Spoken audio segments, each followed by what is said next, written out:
তৃণমূলের উদাসীনতায় পশ্চিমবঙ্গে উন্নয়ন থমকে গিয়েছিল।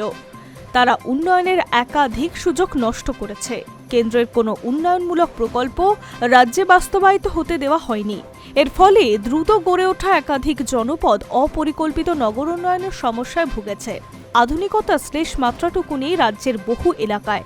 এর জন্য তৃণমূলকে দায়ী করে সমাজ মাধ্যমে একটি পোস্ট করলেন রাজ্যের বিজেপি সভাপতি শ্রমিক ভট্টাচার্য।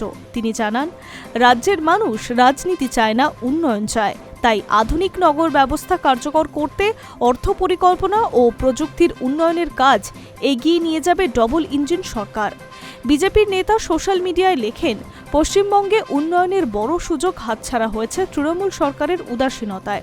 2016 সালে কেন্দ্রীয় সরকার রাজ্যের 180টি সেন্সাস টাউনকে নগর প্রশাসনের আওতায় এনে পরিকল্পিত উন্নয়নের সুযোগ করে দিতে চেয়েছিল। এতে উন্নত রাস্তা, নিকাশি, পানীয় জল, বজ্র ব্যবস্থাপনা, স্ট্রিট লাইটের মতো পরিষেবা আরও শক্তিশালী করা যেত কেন্দ্রীয় আর্থিক সহায়তার মাধ্যমে। কিন্তু এই উদ্যোগ বাস্তবায়িত হয়নি।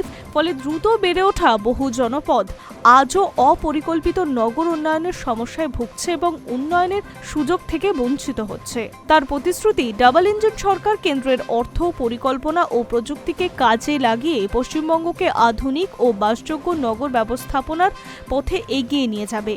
উন্নয়নের কাজ বাস্তবায়নে তৃণমূল সরকার একাধিক সুযোগ নষ্ট করেছেন, কিন্তু আর সুযোগ নষ্ট করা হবে না। নবনির্বাচিত পশ্চিমবঙ্গ সরকারের সঠিক সিদ্ধান্তই উন্নত পশ্চিমবঙ্গ গড়ে তুলবে বলে জানিয়েছে শ্রমিক ভট্টাচার্য।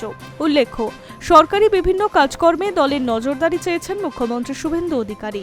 তিনি দল ও সরকারের মধ্যে সমন্বয় রেখে কাজ করার বার্তা দিয়েছেন। অন্যদিকে রাজ্যের বিজেপি সভাপতি শ্রমিক ভট্টাচার্য প্রতিবারই নবনির্বাচিত সরকারের পক্ষে দাঁড়িয়ে উন্নয়নের বার্তা দিয়েছেন। সরকারের সিদ্ধান্তে দলের সরাসরি প্রভাব না থাকলেও দলের সঙ্গে সমন্বয় রেখে চলেছে নবনির্বাচিত সরকার। এই পরিস্থিতিতে বঙ্গে উন্নয়নের প্রতিশ্রুতি দিয়ে শ্রমিক ভট্টাচার্যের পোস্টটি বিশেষ তাৎপর্যপূর্ণ। Hi news network.